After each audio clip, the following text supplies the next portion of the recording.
Okay, so let's recall what we were trying to do. So we were talking about this idea of empirical risk minimization. And we talked about what it looks like in the context of linear regression first.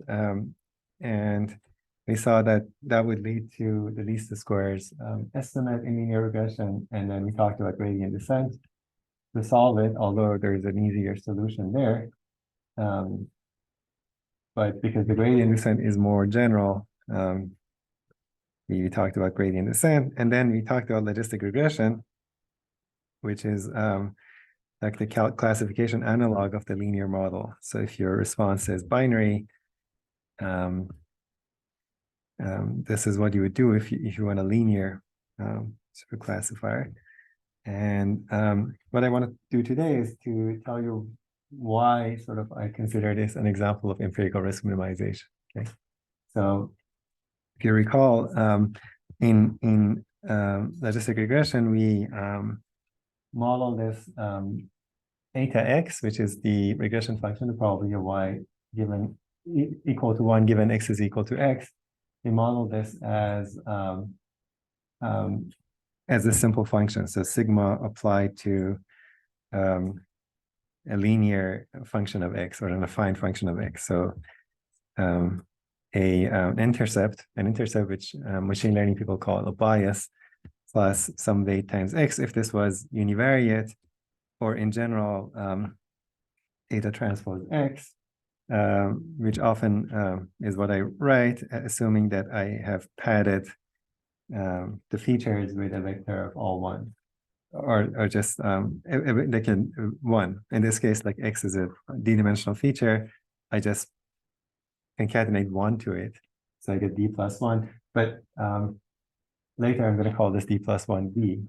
So for us, we always have some intercept embedded inside this t. So if you have seen linear regression, that's how usually statisticians deal with intercept. So you add a column of all ones to your design matrix, which is equivalent to adding one to each one of the features, which are the rows of the design matrix. So in any case, this is important. If you don't include it, sometimes the model blows up. But for the mathematical simplicity, we just write everything like that. As soon as the feature already includes, that's my feature. So 1, x1 up to d minus 1, let's say, and then the entire vector is now a d-dimensional feature vector. And then theta would be the parameter, which is, in the univariate case, this would be 2 by 1. In the multivariate case, it would be d-dimensional. So that's logistic regression model. And this sigma is the sigmoid function. So it goes from 0 at negative infinity to 1. And the inverse of it is the logit function, right? So p divided by 1 over p, you take the log, that would be the logit function. And so if you apply the logit to this, you would see that the sometimes called log odds, the logits or log odds in this model would be linear in x. So that's what we did last time. So that's one way to see why this is sometimes called the generalized linear model. So something is linear here, which is the logits or log odds. I can replace that sigma with something else. You get a different kind of model like probit regression or something else. But then we discussed why, or like not why, but how the data really looks like. So if you think about this model, this is it's not a generative model. Sometimes people call this a discriminative model. Anyone remembers why this is not a generative model? What do you mean by a generative model for classification?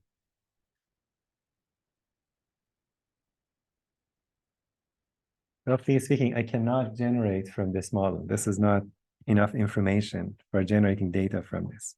So what should I do if I want to generate data from this model?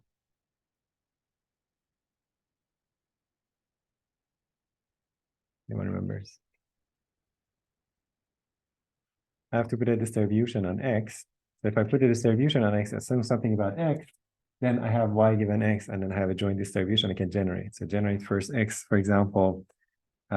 This is not part of logistic regression, but I can assume that xi's are coming from a normal between 0 and variance covariance identity. Here it's a two-dimensional case. So we have two features, xi1, xi2, and then yi given xi. If I want to generate, this part is from logistic regression, because the probability of being 1 is this. So yi would be a Bernoulli random variable with this probability. So that's how you can write down the model. And if there's a theta star, we saw what would happen in this case if you plot these points and if you color them according to their classes, which we did last time, you'd see that there is a classification boundary. There's like a line here that separates the two classes roughly. And most of the points to one side have one label, to the other side of the other label. But there are also like points in like, for example, everything here has label 1, but there are some points here that have label 0, and those points are very close to the boundary. Not always though. So, and how far you have to go, like from the boundary in each direction so that things become more pure depends on like the signal to noise ratio, which we talked about, is controlled by the size of this theta star. So the larger the direction of theta star gives you the boundary, the size of it gives you how quickly you transition around the boundary. So if you remember, the slope of this shape, how fast you transition from 0 to 1 is controlled by the size of theta. So we also discussed, I'm not going to go into details here because we talked about it, but if you have questions, let me know. The way that we determine, so the theta star, the direction of it defines a hyperplane. So in this case, a line which is orthogonal to theta star, that would be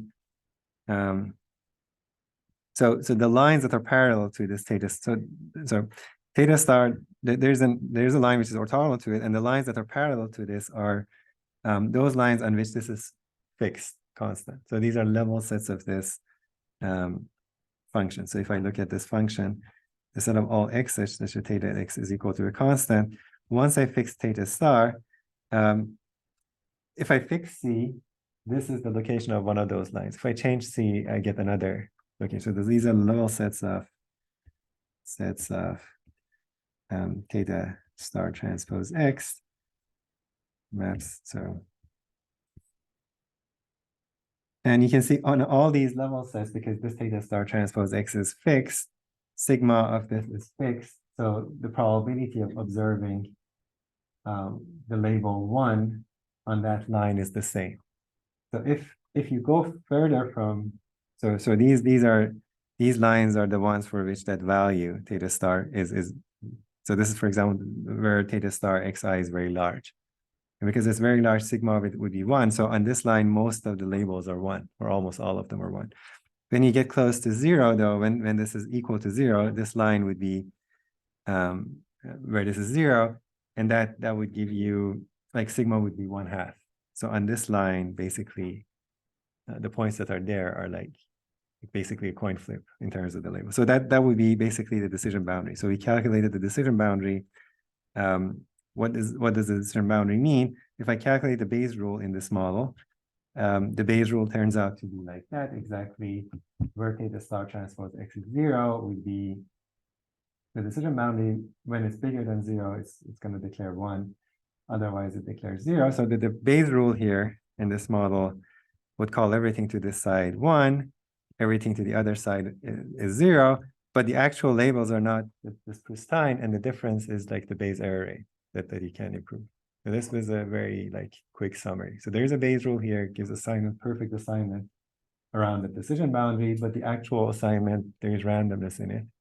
And because if you move a little bit away from the boundary, the sigma is not going to transition like immediately to 1 unless theta star is infinite, which is not in general. So there's a gradual transition. Theta star transpose xi is going to go from 0 slowly towards infinity.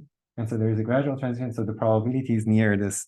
So on these lines, still like pretty high, but not 1. So like 0.70, 0.80. So there's a chance that this has a label 0, although most of them have label 1.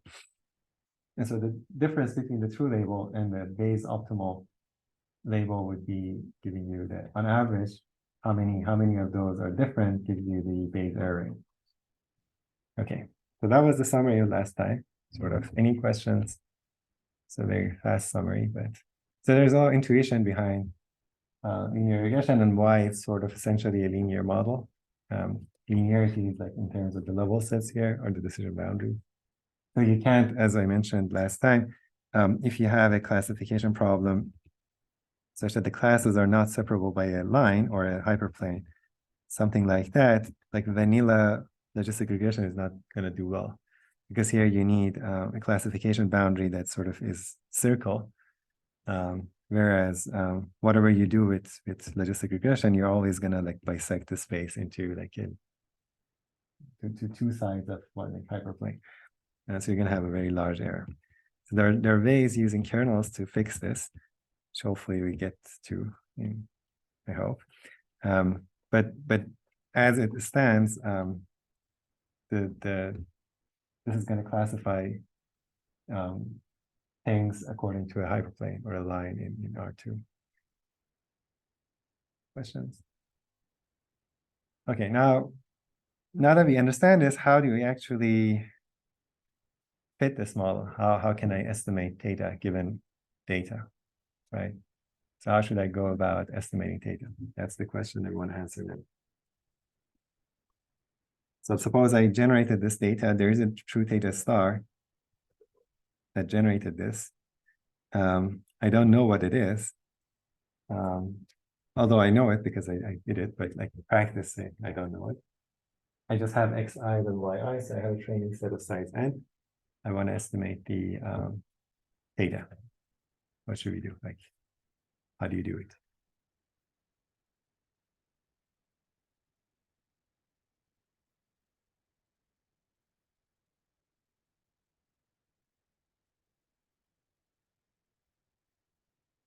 Yes.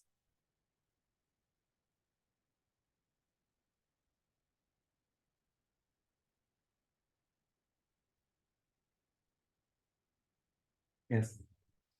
You need to minimize the loss function. So what is the loss function? The loss function is the Expectation, yes. expectation and of if y is not the log y is not equal to fx. Okay, so this is good. So we want to, let's say if you want to do like real decision theoretic approach, so it would be like expectation of indicator of it's like f of x not equal to y, right? That's the loss or the probability in its classification.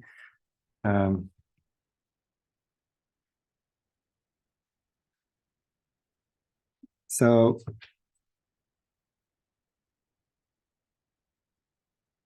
I don't have the distribution x and y. I can try to minimize the empirical risk. So this is the true risk. Minimize,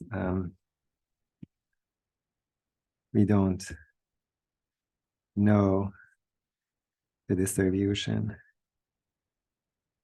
of x and y, right? So we minimize the empirical risk.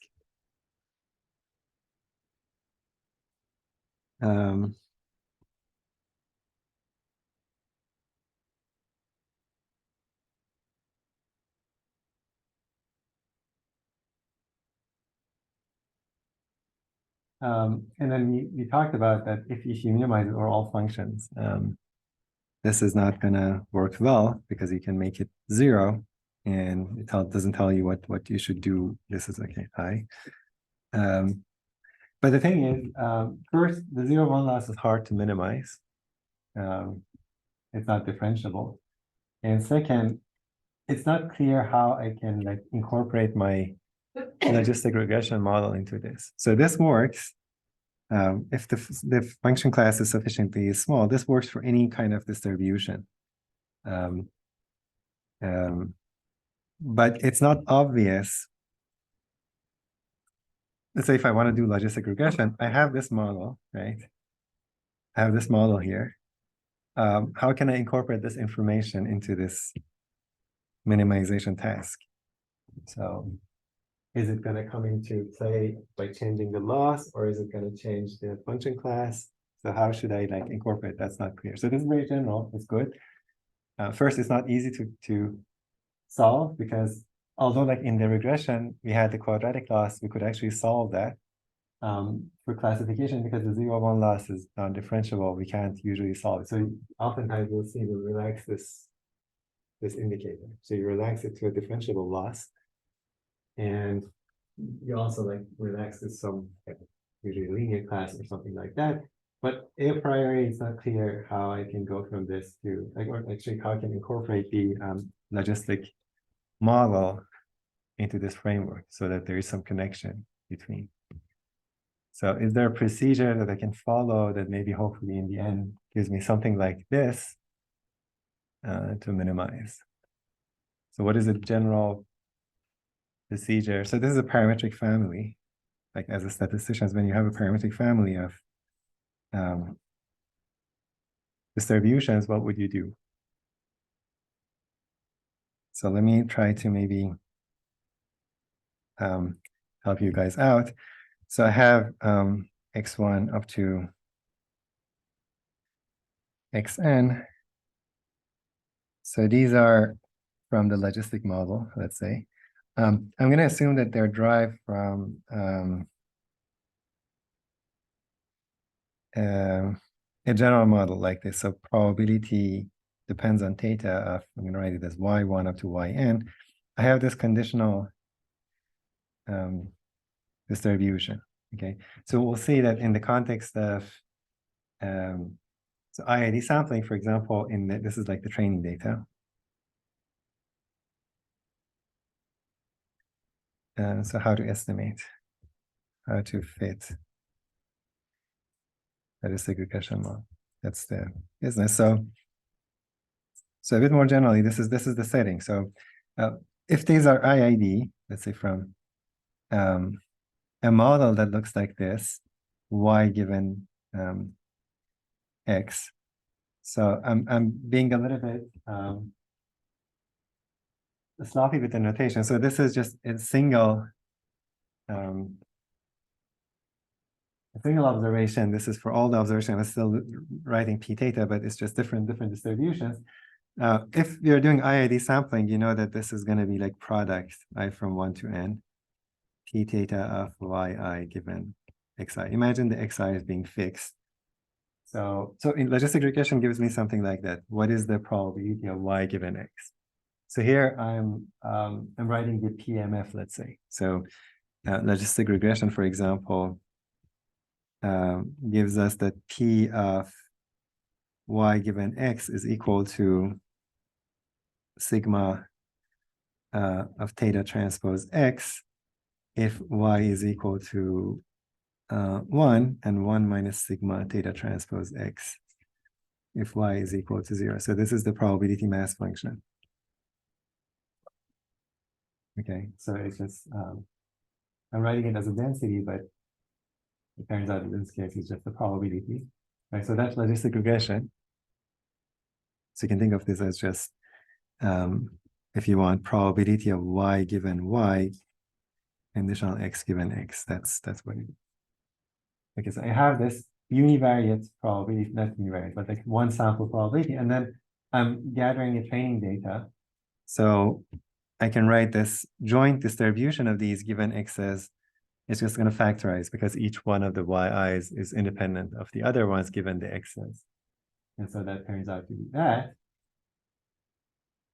Now, this is a parametric family of models. The parameter is theta. There's a general procedure for estimating parameter in parametric families, which statisticians really like, or some statisticians really like. How do people estimate a parameter in parametric family? what is the most general estimation procedure that you know about? Emily. Emily. Okay, so you said, who said Emily? Emily. Okay, so what is Emily? Okay, maximum likelihood. That's the answer that I was looking for. Maximum likelihood estimation or estimator. So it's an estimator that maximizes the likelihood, or estimate, like gives you an estimate of the parameter, but maximizing the likelihood. The question is that what is the likelihood? So that I can maximize it and get my parameter.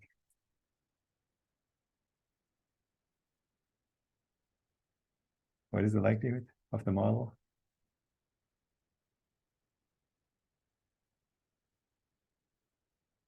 Is the general statement would be enough?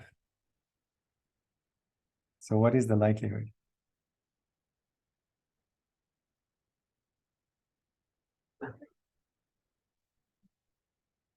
As a statistician, you should know what the likelihood is, right? Hopefully.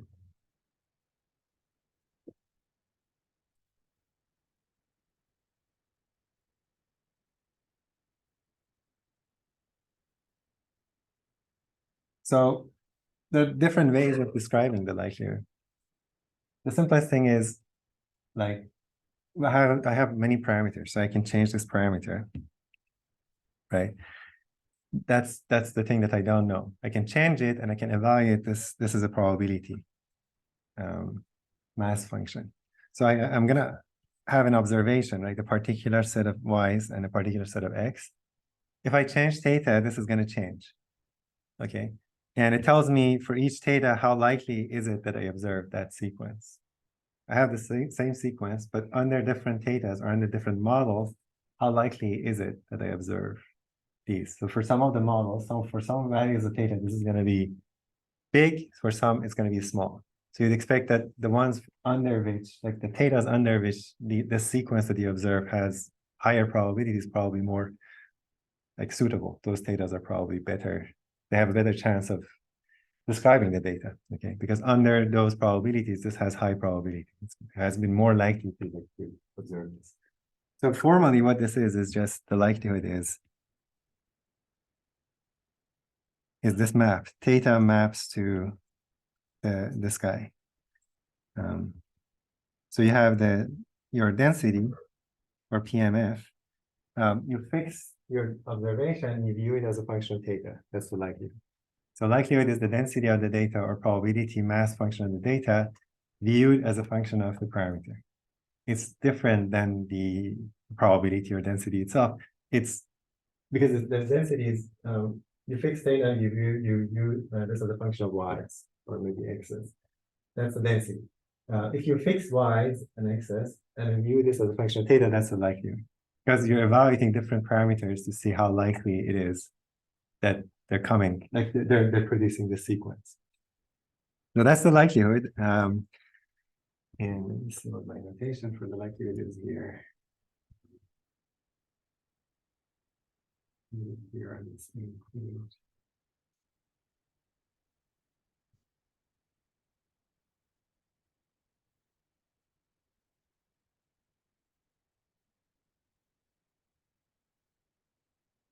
Okay, I'm going to call this L Ln theta. Okay, when you write it as a function of theta, it's going to be Ln theta. That's the likelihood. Okay, emphasize on the fact that this is a function of theta. So in our case, in the IID case, the likelihood is really this product. Okay, so the MLE is theta hat that maximizes. So argmax, if you remember what argmax is of Ln theta. It's really as simple. And in our case, it would be in RD. Okay, once you identify the likelihood, you maximize it. The argument that maximizes it is called the MLE. Okay, which is going to be argmax of, I'm going to also write it as argmax of log Ln theta. So why this second statement is true?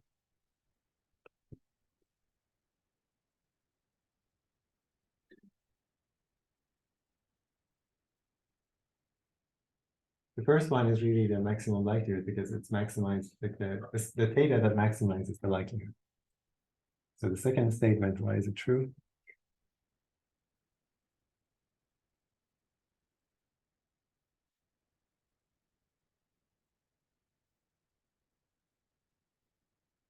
So log is a monotonic function, it's increasing. So maximizing ln of theta is the same as maximizing log L, like L of theta. The maximum value would be different, but the maximizer doesn't change because log is monotone and 1 over n is just a constant. It doesn't matter. So the maximizer of this function and this function is the same. So sometimes people maximize this is called the log likelihood because it's the log of the likelihood. And I can also say this is arg min theta in RD of negative 1 over n log ln theta. Before going that, just a comment about the log is like that, right? So if I maximize it, so if this is bigger than this, then the argument has to be bigger than this. So y1, y2. So the log of something is bigger than that, then let's not call this y. So I have x1, like alpha 1, alpha 2. This is log alpha 2, log alpha 1. If it turns out that log alpha 2 is bigger than log alpha 1, then alpha 2 has to be bigger than alpha 1. That's the monotonic relation. So if I optimize over this, maximize over this, it's going to be equivalent to maximizing over this. It's easy to remember. How about this? So this is arg min negative, this guy.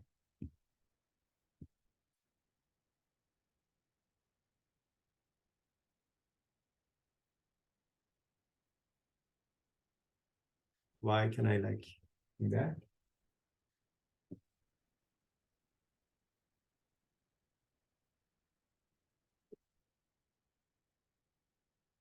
Because the function that maps alpha to negative alpha is decreasing, right? So when you plot it, it's just this way. So if something is bigger here than this, then the argument is smaller. So instead of maximizing this, I can minimize the negative of it. So if 3 is bigger than 2, then negative 3 is less than negative 2. Okay, so it flips the order. So this map, basically log is increasing, negative x is decreasing. So this is arg min. So argue this for yourself, but that's the MLE. That doesn't change. So the argument that minimizes this is the same as the argument that maximizes likelihood. And if you plug in what the likelihood is, so this is sometimes called the negative log likelihood loss. So you see it in machine learning, negative log likelihood. It acts as a loss because I'm minimizing it, so it's a loss really. And if I plug in what I have there, you see it has the form of, I plug in this product here, and there's a simplification that occurs, right? Log product I from 1 to n, e theta of yi xi, right? And this simplifies a little bit. So log of product, what is it? What does log do to products? You get a summation, yeah. So you get 1 over n, summation I from 1 to n, log e theta yi xi. I can rewrite it a little bit. Argument theta in RD, 1 over n summation I from 1 to n, negative log p theta yi given xi. So this is really like the ERM format. So if you remember the ERM, you start from some loss, and then you minimize the loss of like 1 over n summation some loss of f, yeah, so something like that, or the other way around actually. Sorry, let's do it. So it was just the general loss y f of xi. This would be L of yi f of xi. So 1 over n summation I from 1 to n, that's the empirical average. And you can see there is an empirical average here. And so this acts like the loss between my function and yi. It's not obvious here, but we'll see. So this is really like the MLE can be like massaged into the ERM format. So it's actually the MLE, you can think of it as doing some sort of an empirical risk minimization, where you change the loss to this negative log likelihood. We're gonna like see it, but for the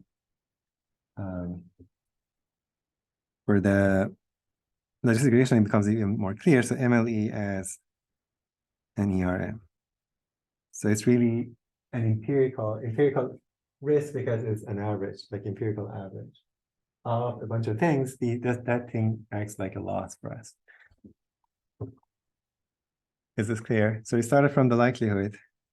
The likelihood is really this guy. And by some sort of argument like monotone transformation, and like the negative flips the minimum and the maximum. So argmax changed to argmin here. Notice that.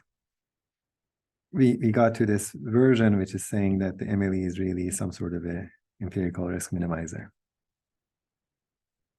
Is this sort of clear so far? It doesn't tell you why MLE is good, but I'm assuming that you understand why MLE is good, sort of. It's a general procedure. It tells you, evaluates the likelihood of the model, or the likelihood of seeing your data under the model for different values of theta. And so the theta that maximizes that likelihood is the one that you pick. So the model under which your data is the most likely among the various choices. And this reduces to that. Questions? So this I would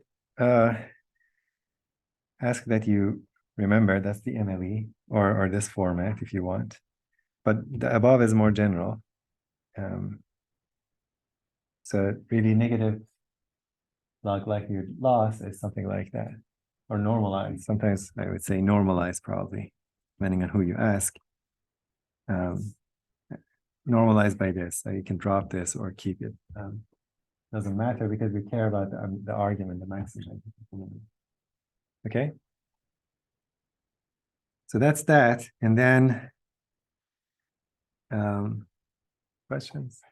So let's see what it looks like for the logistic regression. For logistic regression, we had this sort of guy. Let me grab this from here. So logistic regression is a special case where these p datas have a very nice format. So the first step is to write this in a more comfortable fashion so that I can take the logs. Anyone knows how to, this is a Bernoulli, like a random variable. This is the PMF of Bernoulli variable. Is there like a compact way of representing this without having two cases? Anyone remembers an expression for this? Yes. The y, where? I want to put the, yeah, so there's a y actually missing here. Is that the y that, probably not the one that you meant, but how do I put y in? Good, so py given x would be what? This to the power y times 1 minus this to the power 1 minus y. So this works because y takes only 0 and 1 value. If it's 0, this first term would be like something to the power of 0, so it goes away. I get 1 minus sigma theta transpose x, which is what I want. If y is 1, the second term is 1, because I'm taking something to the power of 0.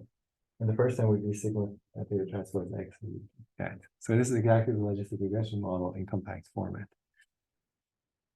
So compact And then this is really p theta. You can see it depends on theta, compact representation. The likelihood of Bernoulli really at this point, or logistic regression. So now I plug this into that. So what is now going to be the log of p theta? Let's say y I xi. So I need to compute this term. So what happens if I take the log? And then I'm evaluating it xi, yi. What do I get?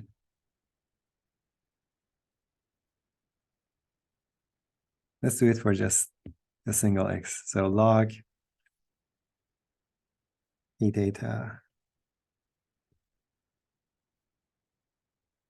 Can someone tell me how to write this down?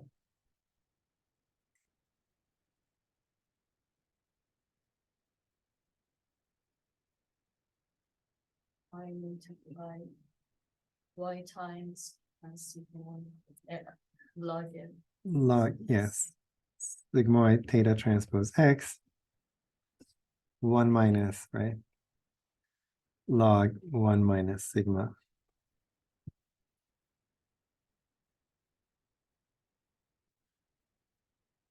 Theta transpose x.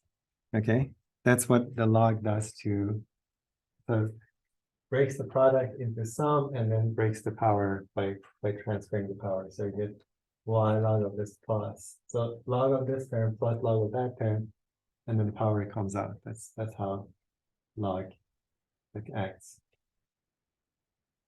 Okay.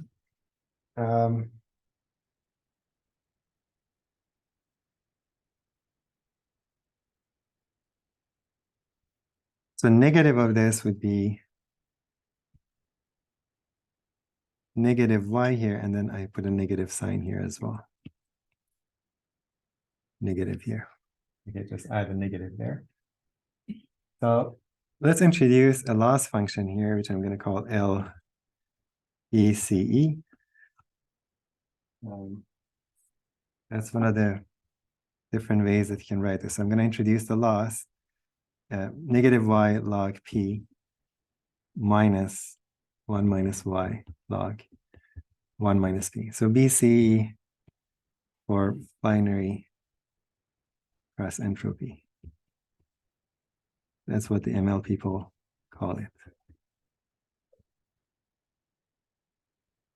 Okay, which will see the confusing term, but it's a loss function that takes like a y in 0 to 1 and a probability in 0 to 1. This is like number in 0 to 1. The other one is just the binary index, and it produces a loss.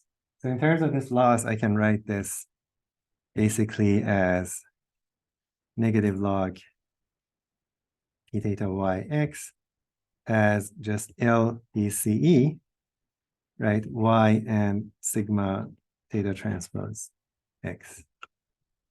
Okay.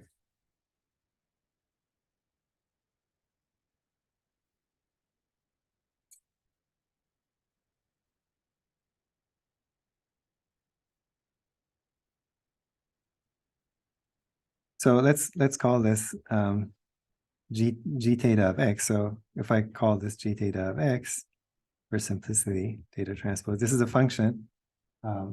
It's a function of x, right? That tells me really the probability. This is like really the regression function, if you remember. Okay, I'm calling it g of x for simplicity. But it's parameterized by this. So this is really LBC y g theta of x. And so now if I calculate this guy, that's my MLE, right? In the logistic regression model, what I would have is theta hat is argmin, theta in RD, 1 over n summation I from 1 to n. So this term is this what we calculated, like BCE, yi, g theta of xi. Okay. So you can see that I just evaluated that, but not like yi's and xi's. And so this is really an ERM form, right? So what I'm doing is this is my classifier, some function of xi, and this is my yi, and I'm measuring the loss, and you can see this is really like the ERM format where you had like yi and some f of xi, remember? That's our format. So you can see that the MLE, so MLE in logistic regression is really an ERM, and you can identify the form of this function. So it's not a general function. So you can think of it as restricting the class of functions to functions that look like that. So you can say that really theta hat is argmin over, like not theta hat, but let's say G, or let's say eta hat if you want, or G hat. That's our estimator, is I'm minimizing over all functions in some function class y, I, and g of, or let's say f, let's call this f for simplicity. So that's my f hat, f in f. So the loss is changed, and the function class is here going to be the set of all functions that look like g theta, as theta varies in RD. So all functions that look like sigmoid of some theta transpose x. So logistic regression is like reading ERN, where you restrict your class to the class of all functions that look like sigma, functions that map x to theta transpose x as I vary theta in RD. So it's just like a very special class of the ERM framework. Okay. Sounds good. But because it's a parametric class, I can just plug in the form and just optimize over theta instead of optimizing over all functions. Optimizing over the parameter is effectively optimizing over this class of functions. So because the class is parameterized by a parameter, I just plug in the form of the function and just call it like sigma theta xi if you want, and just optimize over theta. I just wanted to like abstract the way to see that this is exactly like that. You can see we have replaced the 0-1 loss basically with this binary cross entropy. So it's a differentiable loss as opposed to the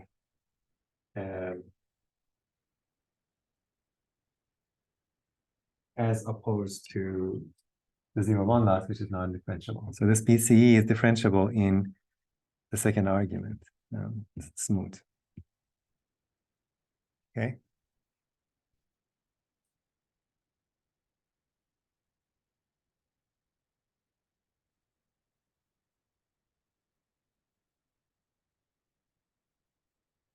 Sounds good. So if someone asks how like this regression fits in like the ERM, is it like a ERM procedure? You can say that it is.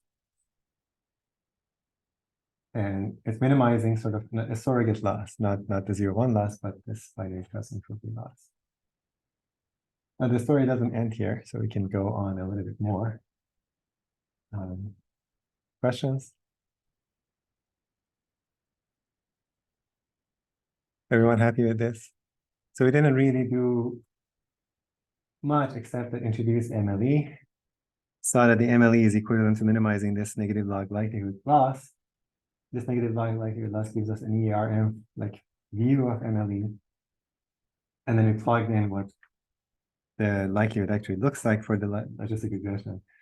They introduced this loss, the binary cross entropy loss, and then we have this very nice ERM format, where the logistic regression is nothing but an ERM for a particular loss function in a particular function class, which is the sigmoid of theta transpose x. So that's the step one. Okay. Questions? So step one, at this point, it's good enough because I have like a smooth loss. I can do gradient descent. So I can solve this by gradient descent and it's all fine. But I want to simplify it a little bit more. this is like step like 1 prime. It's like alternative version of that. To write it as. So because this function class, there is a sigma part which is always there. I'm going to absorb that into the loss. I get a new loss function. So how do we do that? If you look at the BCE, like the loss binary cross entropy, I'm going to put it here. And because my loss is going to always contain that sigma, I'm going to do, I call this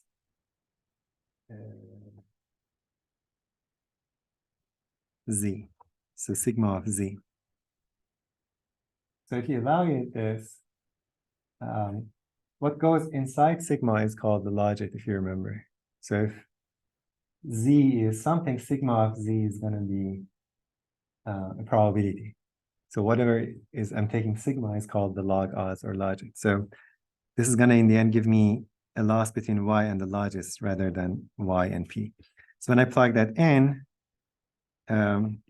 you'd get log sigma Z minus 1 minus Y, 1 minus sigma Z.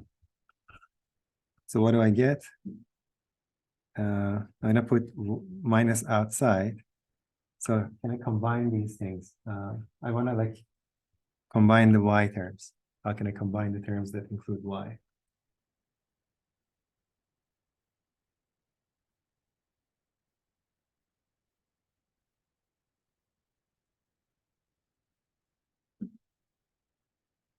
There is like a, I'm going to put a minus here outside. So how can we combine the terms that have Y in it?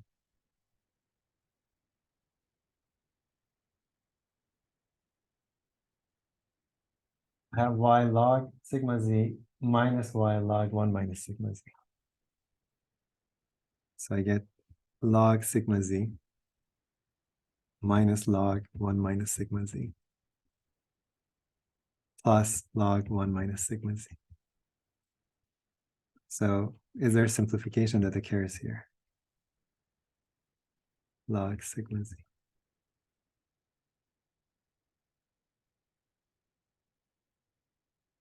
Log of something minus log of something else.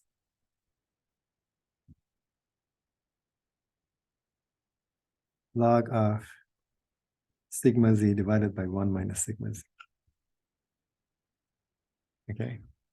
So if you remember, log P divided by 1 minus P, that's the inverse of the logit. So this is really sigma inverse applied to sigma Z. You can verify that this Z. Do the calculation for yourself. So this thing turns out to be minus Y times Z plus log sigma Z is, you can write it as EZ divided by 1 plus EZ. So 1 minus sigma Z is really 1 plus EZ. And it also turns out that this is also 1 plus E to the negative Z. One of the relations is the sigma negative Z is 1 minus sigma Z. There's a lot of interesting relations here, but this one the one I need for the second term. So if I plug this 1 minus sigma Z 1 over 1 plus EZ, I get the log of 1 over something is negative. So I get negative log 1 plus E to the E to the what? E to the Z. Okay, just plug this into this guy.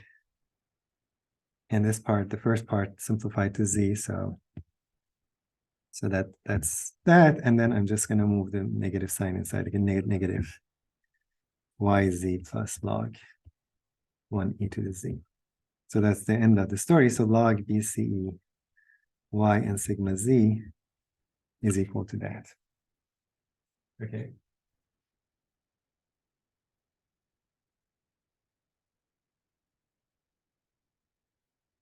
Sounds good. So I'm going to call this L log Y and Z.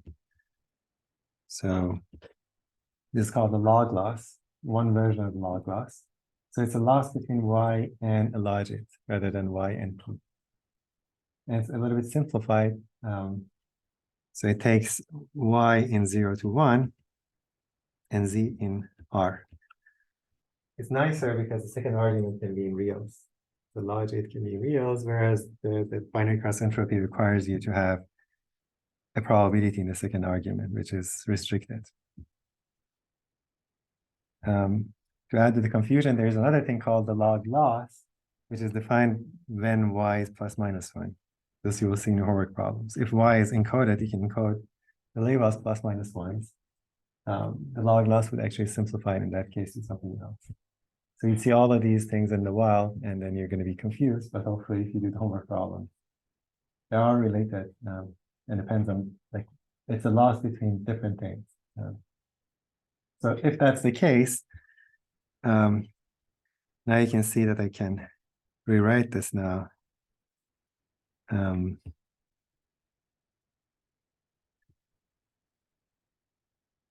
this was my original, not the original, but the first version that we have. So log dCyi sigma theta transpose xi, but log dCe, if the sigma here is defined to be log loss, so I can just replace this with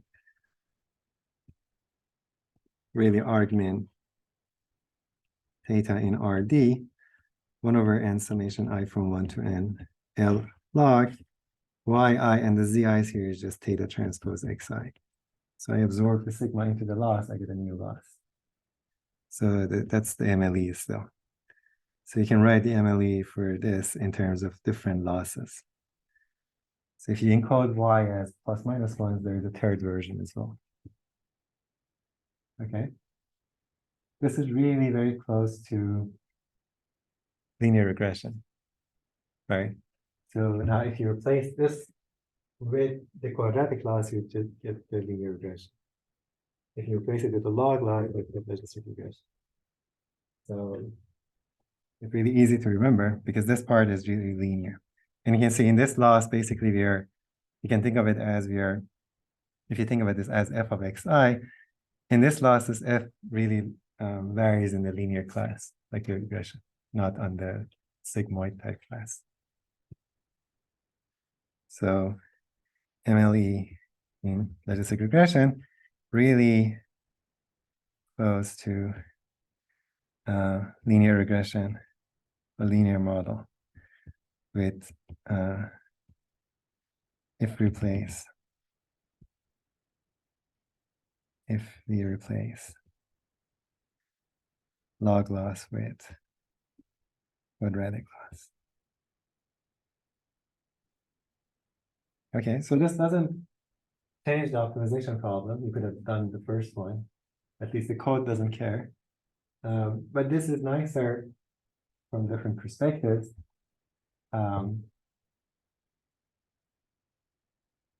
tell you why it's interesting. But is there any questions? So logistic regression really, if you do the MLE in logistic regression, it gives you an interesting optimization problem, which is in the ERM form. It can be written in different fashions, all of which you'd see in practice, and all of which are interesting. The second version is interesting because this log loss, in terms of z, you can show that's a convex function. People know what convex functions are? What is a convex function?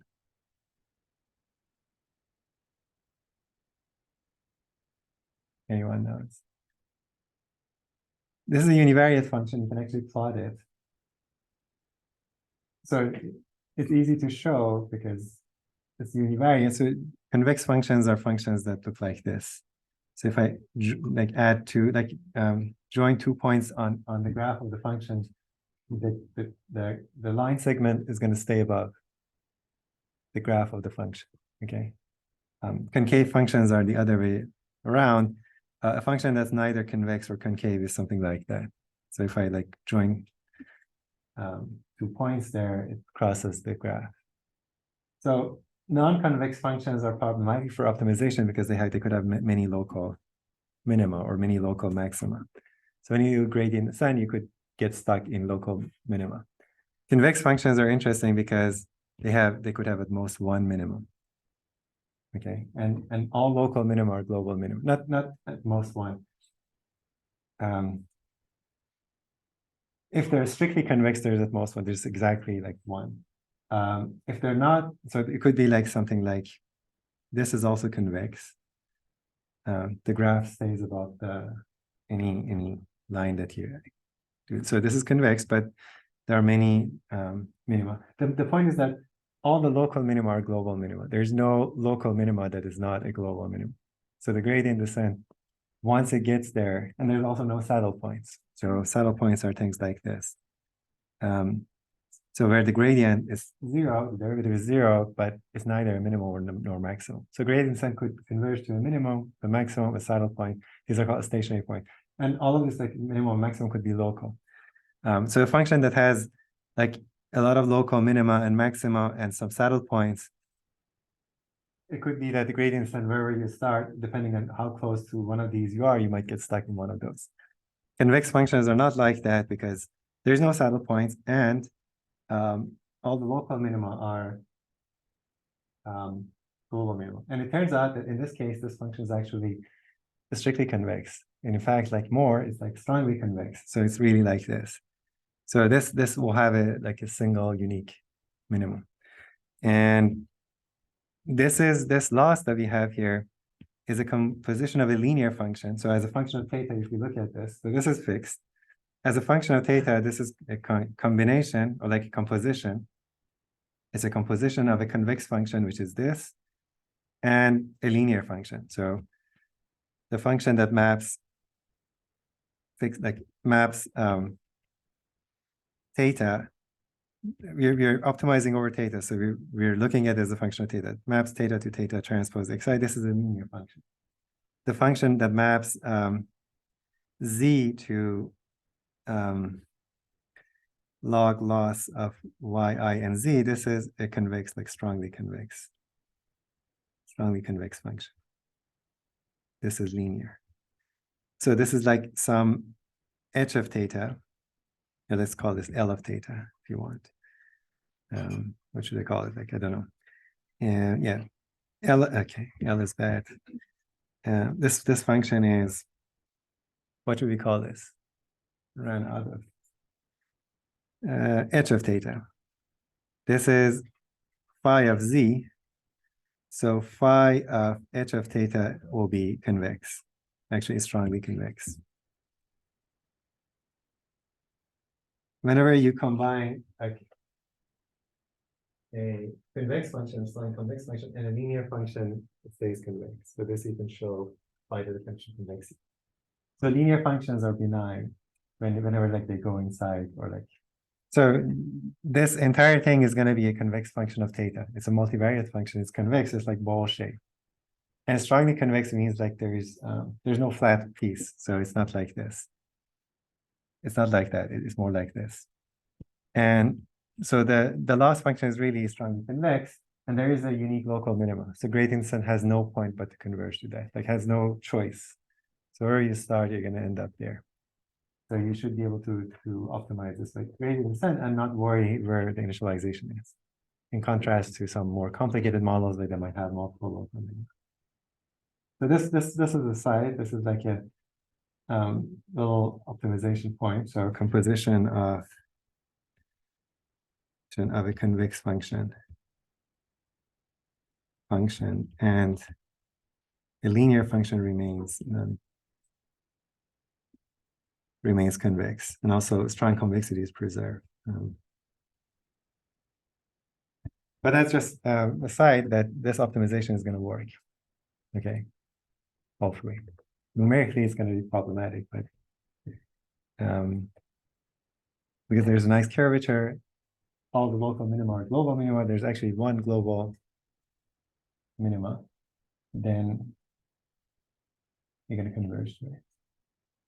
The same goes for quadratic loss. Quadratic loss is convex, also strongly convex. So this is really not really different than regression from an optimization perspective. And you can also see from the URM perspective, it's not really different that much. It's just that the loss is somewhat more interesting than a quadratic loss. Okay.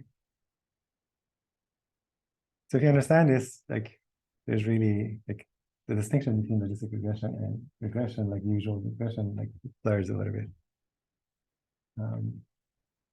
It's just that this you can't do in closed form, but once you like not worry about closed forms, then the problems are essentially the same. Questions?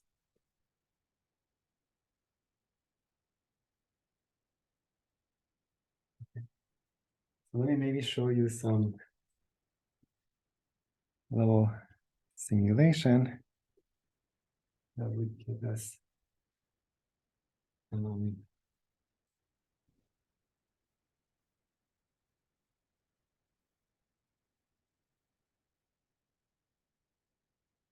let's keep this.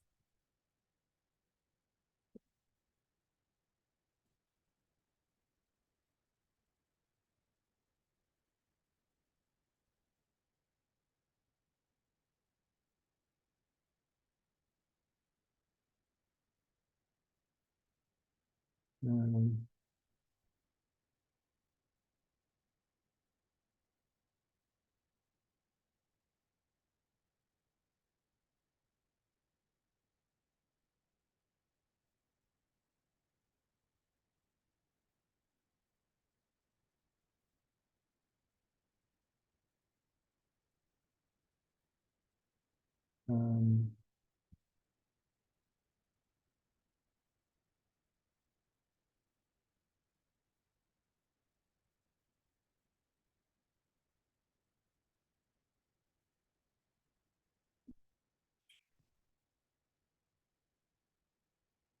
no, that's not.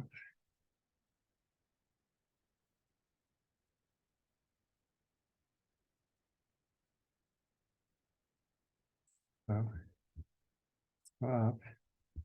Maybe increase. There.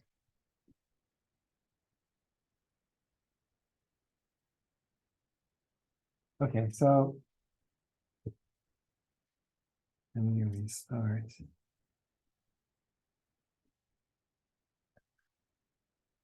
So last time we generated some data. This is from last time. So I'm creating a normal distribution, like 100 data points. So that's my training size. So training sample size is 100. This creates a 100 by 2 matrix. That's sort of the design matrix. Each row is a feature. SNR is like 1. SNR is like not 1, but it's just like a number. It's just the true data is like 3 by 3 times this SNR. It's like a surrogate for SNR. As I mentioned, if you multiply theta by a number, right? Let's actually do it a little bit better, I guess. So theta is 3 by 3, like 3 and 3 times SNR, which is 1. So far it's like 3 and 3. So that's like pointing in the diagonal direction. And then this is the logistic regression. This is the probability of y given x. So we're generating, this is the sigmoid function, right? 1 plus 1 over 1 plus e to the negative x times theta. That's what we did here. So if you do, let me do it. So if I want to calculate xi transpose theta, that's what I can do. I can multiply. So this is matrix format. So if I multiply x by theta star, theta is like 2 by 1, x is n by 2. So each row would be like xi, so the ith row would be xi transpose times theta star. So that really gives me what I need to apply. Oh, this is messed up. Okay, that's what I want. So this is what I really need to apply sigma to, and that would give you the probability of y. So apply the sigmoid function to this. This is the matrix product in NumPy or Torch with this @ sign. And then I generate a binomial with one observation, which is just the Bernoulli with this probability vector. This probability vector is 100 by 1. And then I plot these. Okay, so and that's what we get. You can see roughly the decision boundary is like orthogonal to 3 by 3 and 3. There are a bunch of 100 points, like 50 on one side, 50 on the other side, and you can see there's some noise. So these things that are down here, they're below that decision boundary, but they have the label which doesn't match the majority label. So that's the noise for you. So what I'm doing here now is like translating these. These are NumPy arrays. So this operation turns it into a torch, and float, I guess, makes it float. It might not be needed in this case, but so now X and Y are torch arrays. So you can see what X is. So it's like you can see a 100 by 2 torch tensor. It's really a matrix, and then Y is also 100 by nothing, basically. So it's like a one-dimensional vector. The dimension of the size is basically how many dimensions there are. Okay, now what I'm doing here is I'm defining a loss, which is going to be exactly, this is the log loss. So remember, this was, so what was the log loss? So log loss was, let's say log was, I would take Y and I would take the logits, and it would be negative YZ plus log 1 to the E to the Z. Okay, that was the, okay. Dollar sign. So it's the log loss. And I'm going to apply this coordinate wise. So I first create the logit, which is an X transpose X times theta. That's like the, each one is like, each row is XI transpose theta. That's what goes into,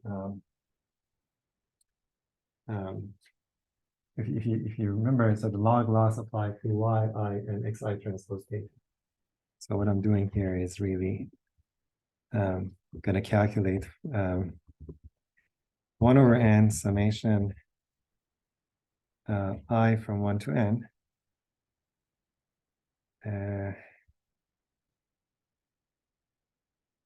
Y, I, and Xi transpose theta. So that's our loss function.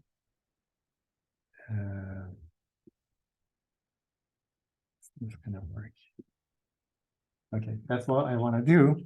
And that's exactly what this does. So X, this is now a vector, and Y is also a vector. You calculate this is going to do pointwise, and you take the mean, it constructs that empirical mean, because that's my loss.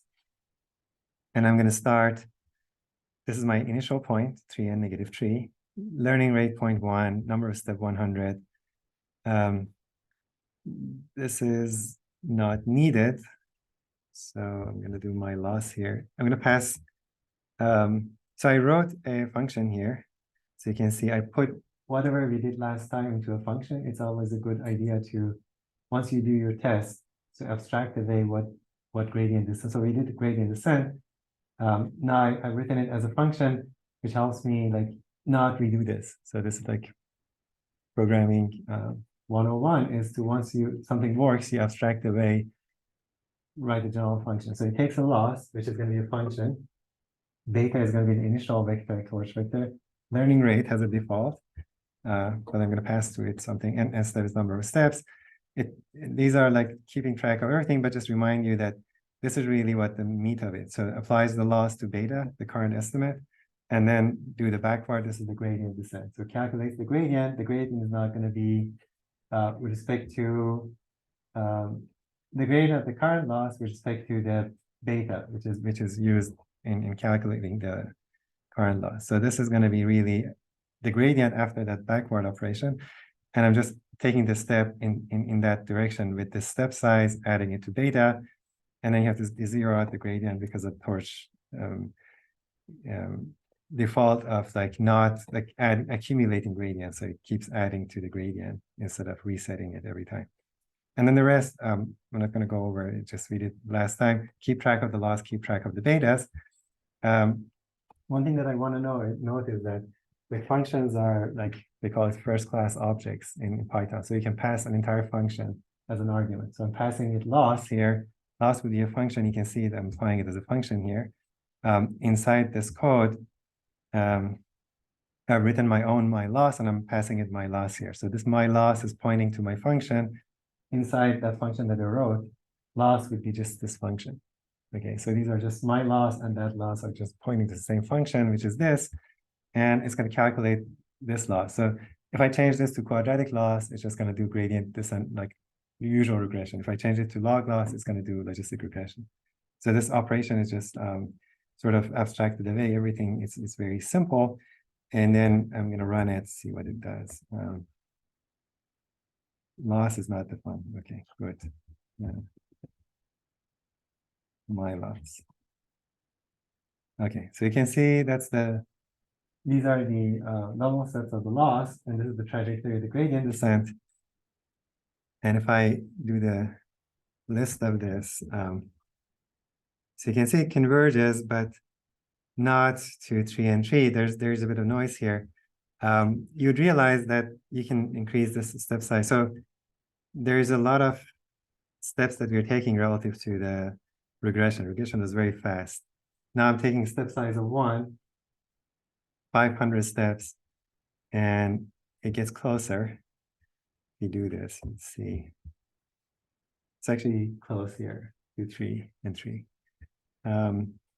But you need to take, and then if you change your signal to noise ratio, you'd see something like this would happen. So if I do 100, this is like, sorry, increase the signal to noise ratio, this is going to be really, so the theta would be like 30 and 30, okay? The direction is the same, but now there's less noise. So the boundary is very clear. Now if I do this, you see that the loss is going to be going very, so the theta moved away. So it's all the way here. So you have to take a very long time to get to the minimum. But you get there if you do the gradient descent. You end up, you have to increase the step size. Okay, so the learning rate, you're still in the thing. So it's gonna slow down.